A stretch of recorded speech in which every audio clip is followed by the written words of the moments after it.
All right, guys, welcome to another episode of Homefront Harmony. I am your host, Stevie Dahl. Very excited to see you again. Now, we've discussed family dynamics. We've discussed military spouse versus service member. We've discussed many areas. And what I wanted to do in this next episode was actually talk to the couple together, which I think is a huge part of understanding and knowing what we do and helpful for those of you that may be just starting out. So please join me in welcoming Nicole and Judd. So happy to be here.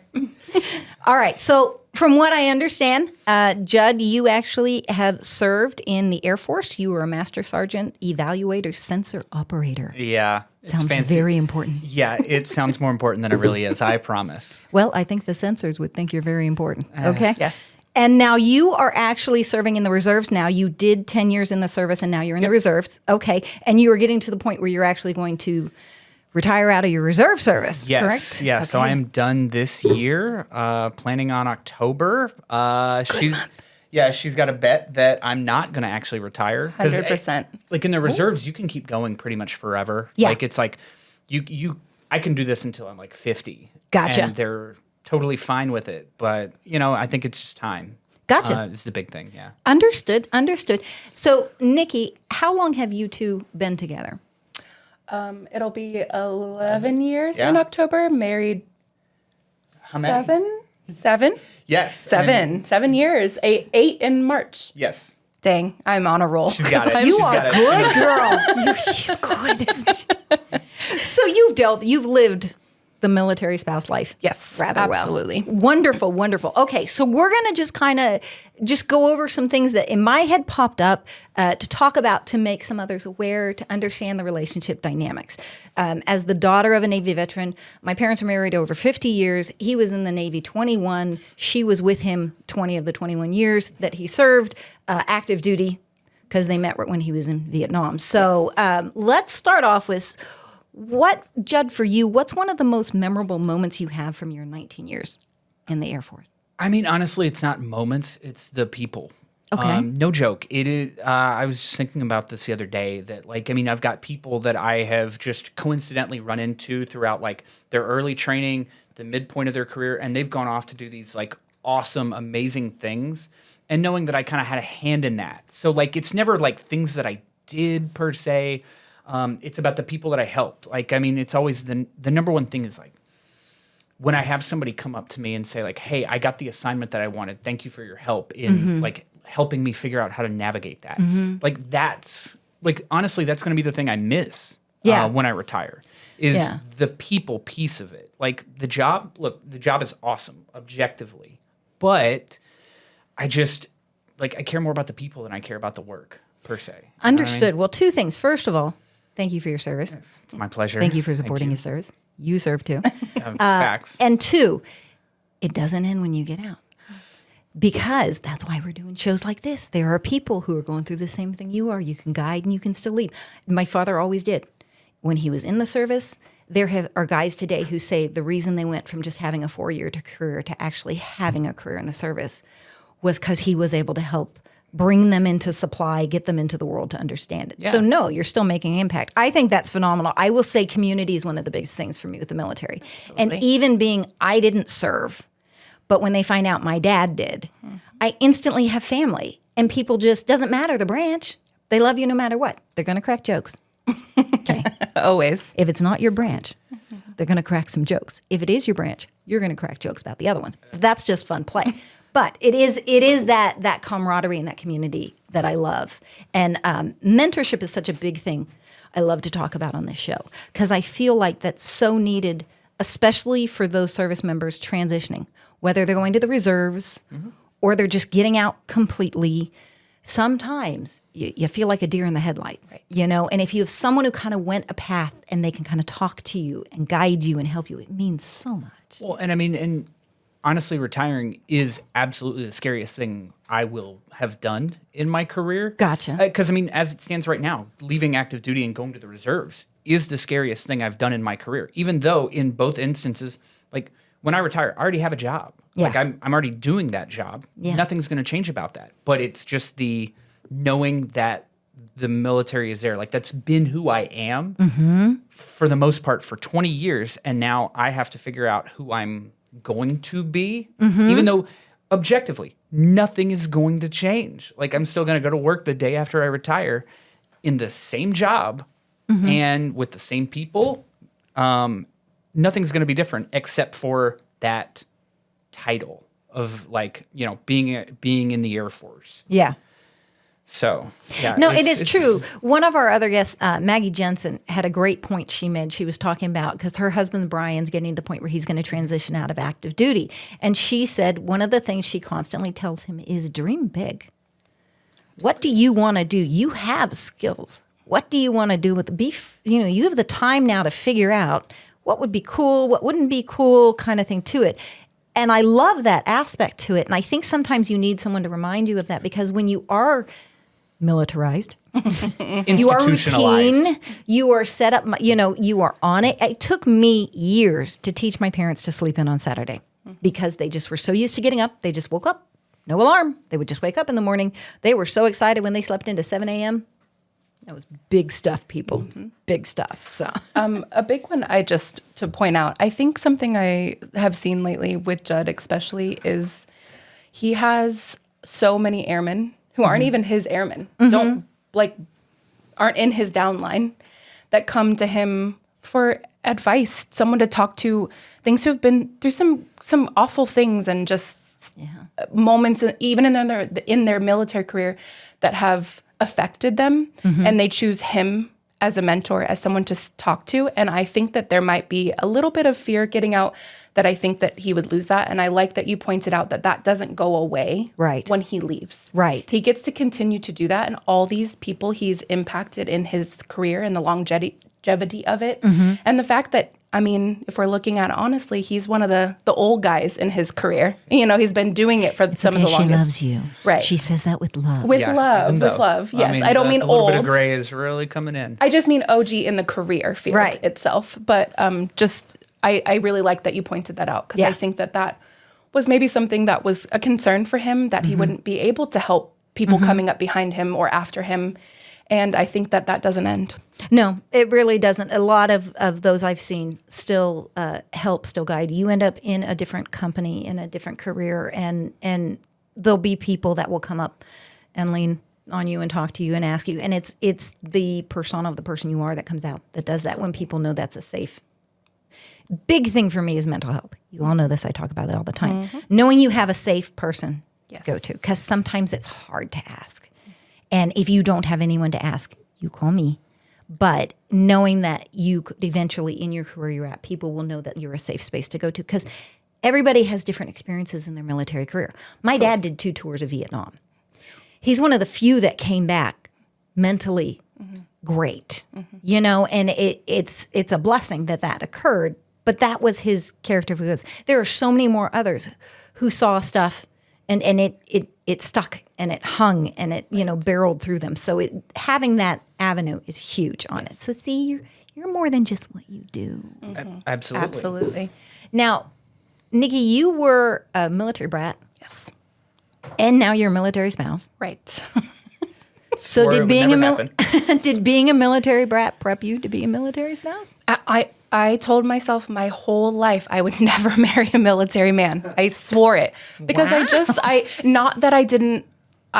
until I was probably 11 or 12, I swore that everyone was in the military. People working at McDonald's, people working at FedEx. In my brain, for some reason, I was so ingratiated into the military that I assumed everybody did it. So I just thought, you know, when I got older and I realized that there was a disconnect, like, oh, they aren't actually in the military. They just work for FedEx. Right. I was like, man, what an interesting way to grow up. And then I was like, let me disconnect from it for a little bit. You know, siblings went in, mom was in, dad was in, extended family was in. So I was like, let me remove myself. And then met Judd. She saw him in uniform, and that was it, people. That really was it. The flight suit really got me. But I actually met him at a gym. He was doing squats, and it was over for me. So the squats got her, people. The squats. But absolutely, being a military brat prepared me for life when he was deploying, life when he was on shift work, which was rough. Yeah. My parents they had more formal things. Just, my mom being in for 30 plus years, there was always a function. There was always a retirement. There was always a thing to be at. With Judd and I's relationship, there's been a little less of that because it was, half, he was active duty, half reservist. So things shift, but absolutely preparing me for being without him a lot. Okay. Because that's unfortunately sometimes what happened with my parents is deployments during PCSs, they worked a lot because they were needed, and it just prepared me specifically and more so in that way. Gotcha. Now, both parents served or just the mother? Both. Okay. And were they both officers? No, both enlisted. Enlisted? Okay. All right. Judd enlisted. The real way. Yeah. The real way, yeah. My dad was enlisted too. I'm just saying. We love you officers as well. Yes. We're just saying. So what I want to talk about, and one of the big things we bring up with couples, is growing their investment portfolio.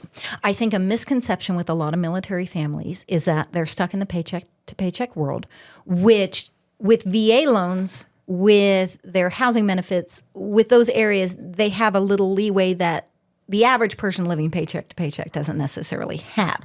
So we want to kind of guide them and help them to open the doors of where they can go. So can you guys tell us about your experience using a VA loan to purchase your new home and, how it contributed to your investment portfolio?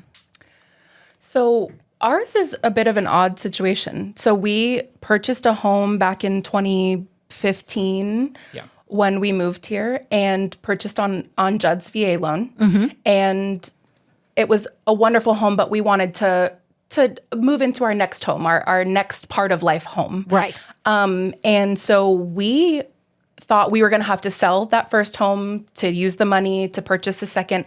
Even being affiliated with a real estate agent and being now a real estate agent myself, I didn't realize how much money that people have on their VA loans. Yeah. So we were lucky that when we started looking, we were able to use the other half of our VA loan to purchase our new home and keep our first home to make an investment home. Nice. So that one was a big surprise for us. I just think a lot of people don't ask and they don't know. They think one and done, you can't buy another. Some people don't even realize the benefits of it in the first place. I think the only surprise for us was when you purchase a secondary home or even a third home, if you have enough, there's a funding fee. And if you're not 10% or above disability rated, that you have to pay a funding fee, and they get substantial. That funding fee grows dramatically. So like Okay. what we paid for this now being like our second home under the same VA umbrella, it was unexpected. We kind of came in planning on like the same funding fee of like a reasonable amount. And then once we started getting closer to closing, they were like, oh no, that's going to be like 10 times what you paid last time. We're like, well, that's different. And I mean, but even still, like and I get it. We did have a lender who was a little less than kind in talking about it when we were trying to go through them. They're like, the VA loan is not meant to build your real estate empire. And I go, cool. I don't necessarily view a second home as an empire, but could be. Right. Yeah. But I mean, it does make it like it's a progressively bigger and bigger out-of-pocket cost the more homes that are under that VA umbrella. Gotcha. Well, first of all, don't like that loan person. No. Bill Gaylord, just saying. He was. Second of all. he was a new build lender that they gave us. Gotcha. And when we work with our agent, Felicia Rexford, who I'm also on the Rexford group now, when we told her that, she girl gets feisty. Yeah, she was not happy She to got hear that. feisty, and clearly we switched lenders, but we had to stick within the new build lender umbrella. Oh, yeah. So it was unfortunate because we couldn't use a Bill Gaylord or a Fernandez Leary or VA loan guy, that kind of thing. So that was. And I find that it's like my husband's a real estate broker, been doing it over 20 years here in Vegas. And I hate buying houses. I hate it. It So took me stressful. to be like 40 to buy my first one. Okay, people, I hate it. And I'm married to a real estate broker, and he's negotiating and handling stuff like this is no problem. And I'm like, okay, I'm going to need more tequila right now because they sent more paperwork and it's freaking me out. But what I love is I find the camaraderie and community in that real estate mortgage world is similar to a lot I found in the military world. When you find those who understand the VA loans, who know and can refer you and help guide you a little bit so that you don't run into that. I love that because there are so many people who will, if they run into someone who's a little tough with them, a little tart, they'll just kind of deal with it, even though it's like they're terrified and they don't want to talk about it. Right. You don't have to deal with that. Okay. No. Well, I mean, it's one of, for the vast majority of people, this is the biggest purchase you're ever going to make in your life. Yep. And so there's a lot of emphasis put on it, and there's a lot of stress that just comes with it. Even with this being like our third property, when we were buying this house that we live in now, it's still just as stressful. Oh, yeah. And everybody's like, well, we've already done this twice. I go, well, it's not like I do it every week. Oh, no. Like none of these time. procedures, the processes, all this stuff, I have to relearn them every time because... And it changes every time. Oh, It does. yeah. It's not a singular set of circumstances. I wish it was. Yes. Even as a real estate agent, it's hard watching it now and being so new in it, and even watching seasoned agents, seasoned brokers, seasoned loan officers, all of that. It changes every time. It's something new every time. The dynamics are different every time. So when people don't understand that sympathy and empathy is needed with your buyer, it blows my mind because it's a tough, difficult, stressful situation. It's a lot of money. A lot of money. It's a lot of money. Yeah. And I remember people like, oh, you're just going to put this much down. Oh, you're just going to do this. And I'm like, yeah, but once I put it down, then it's gone. But then you have the house. But then I have to keep it. So it's like the VA part of it I had watched my parents use, and I had seen them be able to get it. And they've always just been one, sold it, next one, sold it. Didn't build anything from that there, but loved it because no down. Right. You know, it made life so much easier yeah. To it. And it's an aspect that I think a lot of people don't realize that they have, that when you think it's going to be really intimidating. There are those fees that pop up that I will tell you, yeah, I'll be like, I will say to Jim, why are we paying that? Yeah. Well, honey, this was on this in this paper. Well, you read that, so I didn't have to read that. I didn't know that. It's terrifying. Yeah. If you Like, read I it. didn't get the one-sheeter on that. Yeah, Can you was there just, a slip sheet, little facts, questions? Yeah. Okay, yeah. So let's talk about the process. You've kind of mentioned you worked with the one loan officer with this second one. Let's kind of talk about, you've been through the process a couple times with the VA loan, how it worked for you, any helpful hints you have on someone who, if they're just starting to step in the arena, they're going to use a VA loan. I mean, I think one of the biggest things is you can shop around for both realtors, for in a lot of cases, for lenders. And so, like you were saying, people will put up with a lot because this is already stressful and they don't want to add the stress because, look, most people are not confrontational. They don't want to say, like, you know what, I don't really like you and I don't want to work with you anymore. Yeah. That is a tough call for a lot of people. Yep. And so finding the right agent who may or may not, or who is at least familiar with VA loans, right? You don't want to have to be figuring out the process at the same time that your realtor is. Yes. You know? And so having someone who specializes in that is huge. I mean, Yes. Felicia's been amazing for us because that's the vast majority of what she does in her transactions are VAs. And so if this was somebody else who does not traditionally deal with this, it would have been a much more difficult process. And I think from a baseline, if that's how you want to start, finding the right partner in this process is going to be the biggest piece. Yes. Education is key, I think, in buying a house. Sure. Absolutely. And the VA loan is definitely a different twist to it. Yeah. And as you were saying, you know, how the real estate world changes day to day. Like in my job, I deal with a lot of federal contracts, and every other day there's something new that comes in that we have to change how we're doing it. I watch my husband with real estate, and I feel like it's the same thing. And really, there's just people behind the scenes going, you know, it'd be fun. Let's just change this one thing, okay? yeah, I mean, Let's just these see are- what everybody does. You know? These are the things in the military that you see, like, hey, why did we make this change? You know what? It was probably some officer that had a good idea and thought it would be good on his performance report that would get him promoted. That is legitimately how I feel about a lot of this stuff.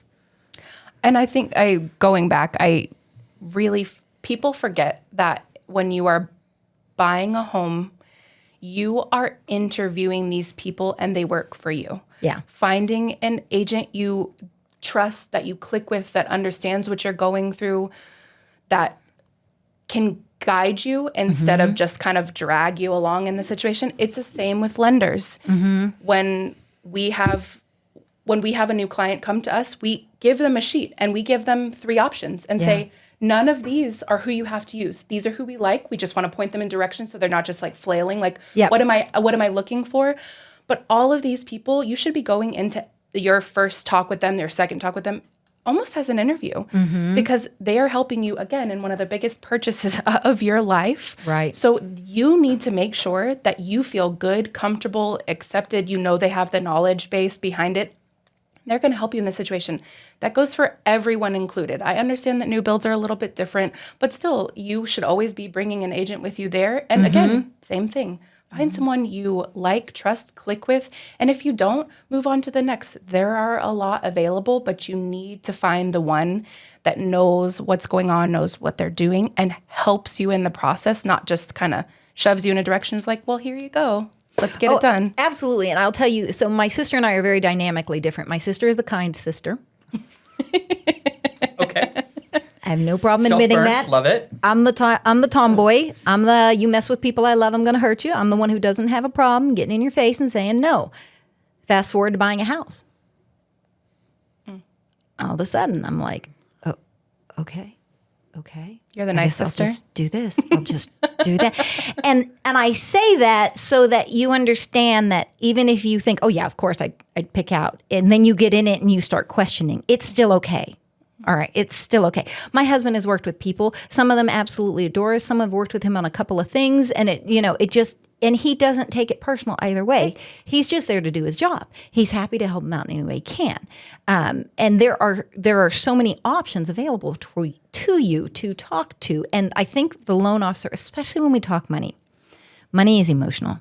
Finances are such an emotional topic. So making sure that, am I saying you're going to be like, I am just fine spending this much money on this house, no problem, no stress? No, you're going to get a little freaked out at some point during the process. Sorry. Absolutely. Human nature. Right. You're not a bad person. I'm actually more worried if you don't. Yeah. Right. Absolutely. Yeah, it's a little like, what's up Do with you? Yeah. Do you have feelings anymore? Ooh, that'd be nice. I hate emotions. I would love to get rid of them, but that's beside the point. Okay. Yes. All right. So let's talk about how investing in real estate has impacted like your financial security and your future plans for balancing that life outside the military bubble. Well, and I mean, I think for us, we're like everybody's a unique case, right? Okay. But I think for us, it is a little bit different because I was doing like a contract deployment job. So those are usually very lucrative deals.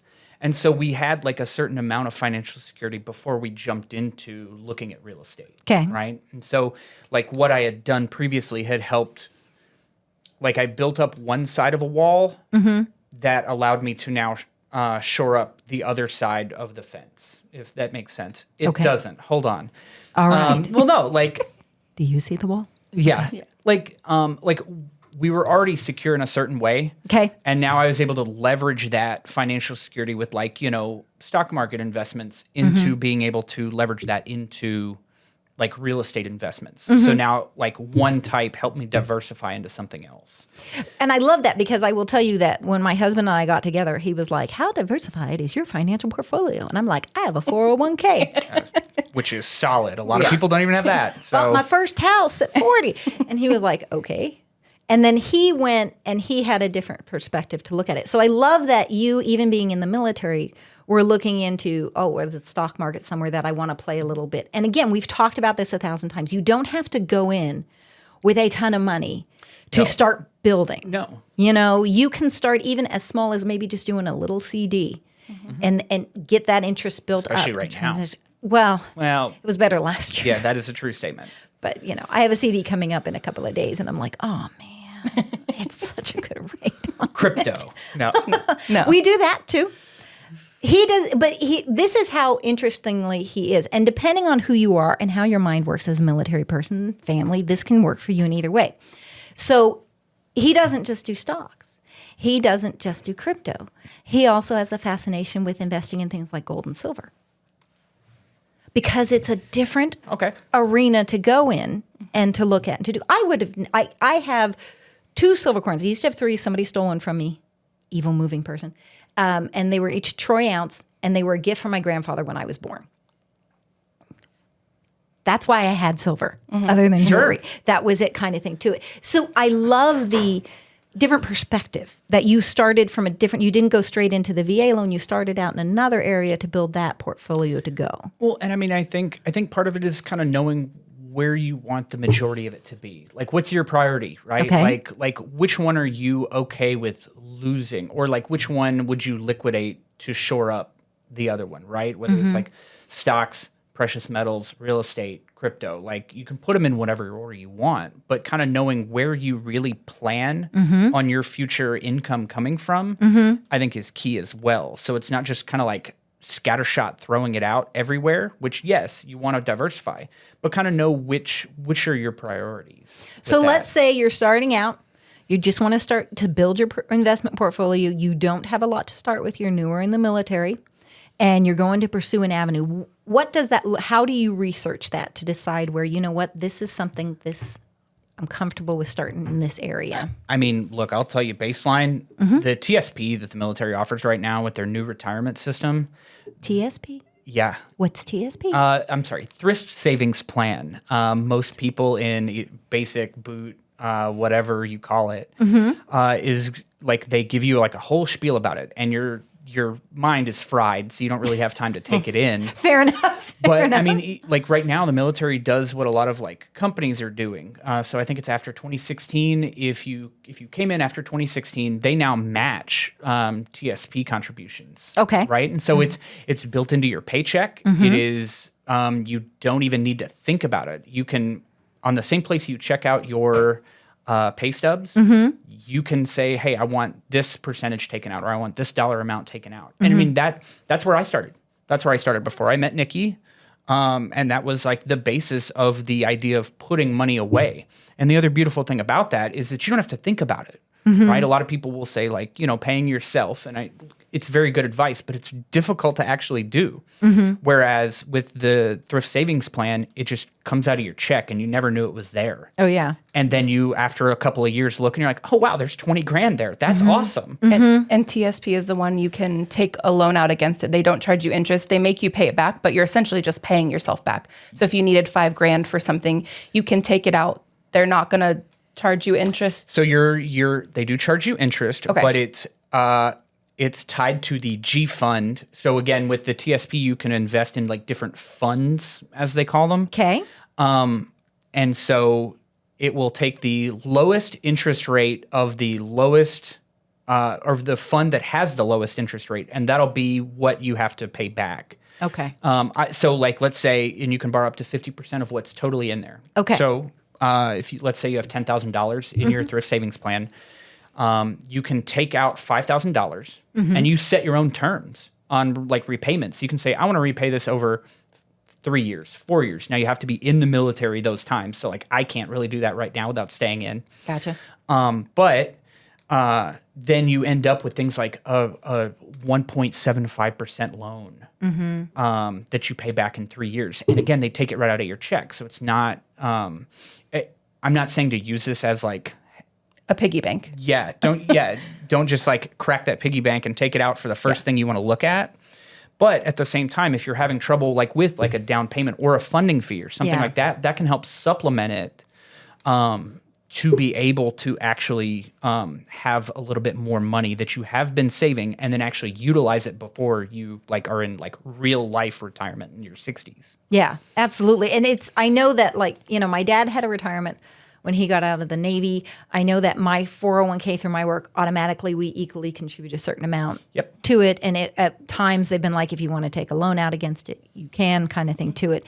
But the joke I always tell the story is that when I was a kid, my parents would open us an account, Navy Federal Credit Union, $25 in savings account. And then I would find my way to the bank and I would withdraw the $25 and I'd get it all in one so that my wallet would be so thick. Hey, I mean, the feel and the look are key. Okay? I tell you, if I hadn't done that as many times as I did, I would have had quite a nest egg at some point. My parents would be like, please stop. Don't take the 25, please. And I mean, and I think that's part of the way that we look at a lot of these things. A lot of our investments are meant to be long-term. Like the Right. things that we're investing in, we're not doing it to necessarily be monthly revenue streams. Right. Yeah. And I think a big piece of advice I would probably give people is, especially if you start younger, you start in your late teens, even going in the military at 18, early 20s, into your 30s, 40s. If something takes a dip, because people get real caught up, you put money in the stock market, it dipped dramatically, and then you look at that number and you're like, oh my goodness. In my brain, I'm always like, why do I care right now? Right. I'm not going to care until I'm 65 and I need that money, 75 and I need that money. So the younger you start, a lot of those ebbs and flows, to me, don't feel as harsh because I'm not worried about that money right now. I'm setting and forgetting. Not forgetting, but you know what I mean. I'm putting it there. I want it to grow. This is a long-term game. And we get it caught up in this like short, I want returns right now. I want to see it right now. And every dip and edge, people get very frustrated or upset about. But it shouldn't feel like that. And the younger you start, the longer you have for that equity to grow, that money to grow, the things to do what it needs to do. Oh, absolutely. I mean, I'm a late bloomer. Late bloomer. And it's okay if you were a late bloomer too. Some people are really absolutely. smart and good. Some of us, it took us a minute to get in there. And though I didn't have the paycheck pool, what I did have was a setup on my bank. And every paycheck, I had like the simplest, like 25, maybe $50 that was taken out that didn't affect me paying my bills and having fun and living my life, and just put in the savings account so that if something, because there's always something that comes up. Always. Always something that comes up. And so I would have at least some cushioning there to protect, to build and grow. And then as I got older, that cushioning got bigger and I got really excited about myself. And then I remember the first time my husband and I were putting money in a CD, and I had never done a CD before. And I'm like, but what if something happens? How do I get my money? My poor husband. And he was like, you take it out of the CD. You just lose the interest. Oh, alrighty then. Yes. Okay. It is that easy? Oh, yeah. And those are the deep breath moments I think you have. And it's the same thing when you're buying a house. There's a moment, well, what if this happens? Well, you just do this. Okay, then. Yes. Thank you. And that's why it's so key to not only be communicative as a couple, be aligned in that together where you're at, but who you're working with. When you're buying the house, when you're dealing with the loan, when you're investing, everything you're doing, making sure that you're talking and having that out, because there will be moments that one panics. And believe me, I love my husband. He is amazing. He is awesome. He does not panic. Yes, sometimes he panics.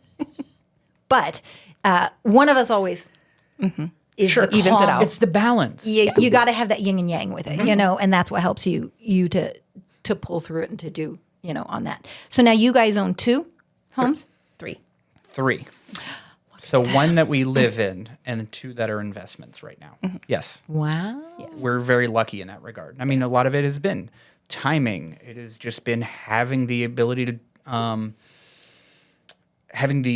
to afford like the down payment on something at the moment, which if you'd asked me like a year earlier or a year later, we might not have had that ability. And so part of it is jumping on opportunities as they actually arise. Absolutely. Yeah, that's very true. I do know, like, I remember when I bought my first home and I said, well, I don't know how I'd upgrade to a bigger one. And I hadn't met my husband at that time, and the realtor I worked with was the husband of a friend. He was a great guy. And he said, no, if you don't have the down payment now that you've owned this property, that's when you decide, oh, okay, I need to sell to get my down payment to go bigger. Yep. Or I've got the down payment to go bigger and I can hang on to this one and do an investment. So when we got together, I had that house and we decided to sell it to go into the house that we're in now. And it was just mainly, it was a headache to have to deal with it. I'll tell you candidly. Just to have to deal with it. It was a headache. And so Jim was like, I gotcha. And, we got to sell it and it was just great. This couple had wanted the house. They were so excited. It worked out perfectly the way it played. And I say that as you're building your investment portfolio, maybe you don't go from owning your first house to buying your second right away and keeping the first as investment. maybe your first one you do, and then the second one's the one that ends up you get more financially prepared by the time you go to the third. That second one ends up being your first investment one to where you go. I think that we beat ourselves up a lot. Everyone wants to play keeping up with the Joneses. Oh, so right? much. Like so much. You know, and I think a lot of it's survivorship bias. So you hear people who are like, yeah, I own 50 properties and I make $34,000 a month in rental income. And you forget that may have taken them 10, 20, 30 years to get to. And so many people just want to try to jump in before they're prepared. Yep. So like you said, knowing yourself enough to know when you're ready for it is key. If you don't have a good inventory of who you are, what your financial situation is, and then you jump into, again, what is still, even if it's not the largest investment in your life, probably the second largest. Right. When you jump into that unprepared, there's going to be heartache. There's going to be pain. And then what's going to happen is you're going to get burned. You're going to be like, nah, I hate real estate. Real estate's a terrible investment, and I'm out. I'm never doing this again. Right? And a lot of it's preparedness. Oh, yeah. Because it's sacrifice. When we bought our first investment property, was strictly investment. We did not use a VA loan because it was going immediately on the rental market. We were actually intending to buy our next home. And then Felicia brought us this opportunity, and I was like, you know what? Let's give it a try. Let's diversify. We haven't done it. We said we would. Let's try this.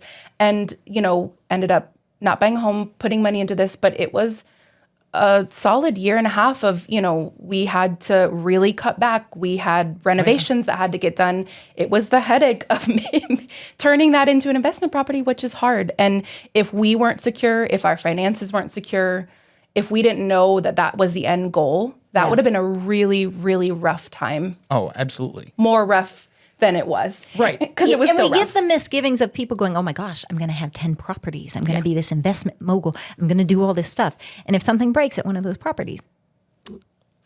Yep. So and it will. It will. Plan ahead and educate.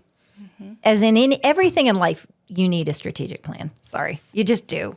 I know it's annoying to some people, but I love it. I thrive on it. And that is so true with somewhere like, having more than one real estate property because something could break at both at the same time. It did 2 months ago. Yes. We had the heat go out and a dishwasher break. Yeah. Yep. And that was those were little things. Yeah. We had a mold issue earlier in the year it's a constant thing. And then I watch friends and people that I love who do have the larger real estate portfolios. Right. And people just think that they're out here living this glam life. Yeah. This is work. Right. It is work. It's hard. They work hard. It's constant. You're always dealing with something. Even if you have property managers and people that help you, it is a lot of work. And you have to be very secure in how you feel about what you're doing and where your end goal is to make sure that okay, yeah, this is for me. Or you can decide I don't like this. This is not it for me. Very true. And I mean, to your point on a strategic plan, especially for people in the military, you have dealt with the suck. There have been like a deployment where you go, okay, and you just start counting down days until you come home, right? And you know that I have an end date and I can deal with that, and it's the same for when we were kind of we were cutting back a lot after we bought the first investment property. Yeah. We knew that this is going to take about 2 to 3 years before that is on its feet and it's self-sustaining, not necessarily generating income, but I've gotten enough in that little extra money to where if something breaks, we're not going to have to pay out of pocket, right? And so knowing that, hey, run the numbers, just be like, hey, it's going to be 2 or 3 years before this thing has enough to where I'm not going to have to worry if something breaks. Right. And if you know that it's only going to be 2 years, you can deal with almost anything for 2 years. Yeah. So we've talked about the funding of the loan. We've talked about the things breaking. Can you just give us a couple of other unique challenges that you ran into as you were developing your real estate portfolio? Or empire, apparently. Yeah, or my empire. You have more than one. So. I mean, part of it is developing the network of people you trust. Okay. That takes time. Okay. And so and especially for like active duty who like, dude, I'm spending maybe 2 or 3 years in a place. Yep. Right. We find that we're insular on the base, like the people that we know, the people we work with, and we don't necessarily always get out as much as we want to, but taking that step and getting out and building a network of people that like, hey, this friend that you met at like some meetup or something like that, they might not be the person, but they could be like, hey, I know a guy that does drywall. They could help you out in these situations. Yep. Right. And so it really is all like it takes a village, not just to like raise kids, but to like thrive, in my opinion. Absolutely. And so I think that especially for people in the military, that's a very unique challenge because they aren't in the city necessarily. You know, they're not like in the culture of where they're stationed because for most people it's going to be a temporary thing. Yep. You know, and I mean, that's one of the big reasons why I went to the reserves is knowing that we could like build a life in one place and have friends for longer than a couple of years that are more than just somebody I talk to on the phone every so often after a PCS. And it varies from person to person and station. My dad was supply. We were every 2 years. But to his death, and still to this day, my mother knows, they knew, talked to plenty of people we served with, different areas that we were able to stay connected to because they were military, they moved, they transitioned, they got it kind of thing. And my sister and I have friends on Facebook that we remember from when we were kids and met through father service and kind of thing. And it's funny that now with social media, it's easier to keep those connections. Like when I was a kid, we hand wrote letters. Oh, That's yeah. what we did to send to people to talk and communicate, you know. So I think that's a great point that you have with it because there is a camaraderie that you run into. And like I remember if something happened, something broke, some car problem, everybody was going over to whoever's house. Everybody's contributing their 2 cents. You know, we're going to grill out, you know, have some beers and hang out and fix the car kind of thing. Yeah. And in the world now, like at my house, I know 2 of my neighbors by name. Right. Yep. I mean, that's I grew today. up and I knew the whole neighborhood. Right. So yeah. Yeah. So it's that communication is key. We haven't even begun to scratch the surface, but the information you guys have, I absolutely can't wait to have you guys come back and talk to us more and discuss this, especially getting more people to understand the benefit of buying a home, of that VA loan for you. You served, you worked hard, you've earned the right to have that. And as a couple, it's a nice thing to have. So I think that's really cool that you guys have done this. And we'll definitely be bringing you back to talk to you about it more. Thank you again for your service. You have to let us know if you're going to transition out because there's a whole nother episode. Oh, yeah. Go making a bet. Yeah. Pot. Yeah. She's got a betting pool on it. Oh, are you doing the over or the under? You know, the thing with him is it's funny. He keeps saying he wants to get out, but every time he goes back, every time he comes home in uniform, I hear a little less like, oh man, that was a long day, and more like, oh, I'm going to miss it, I think. And I'm like, oh, you're going to miss it? I like how she pointed out when he comes home in uniform, he's going to miss it.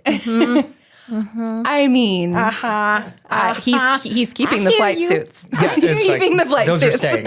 I Those love don't it. get to go to Goodwill. I love it. Well, awesome. Thank you both so Thank you so much. We look forward to having you back. Thank you guys for joining us again. We're going to have more conversations, going to talk to more people. Remember, you need to like, follow, share. We're on YouTube, Spotify, Apple Podcasts. We're excited. We're getting more followers every day. We can't wait to see you next time. Have a great rest of your day.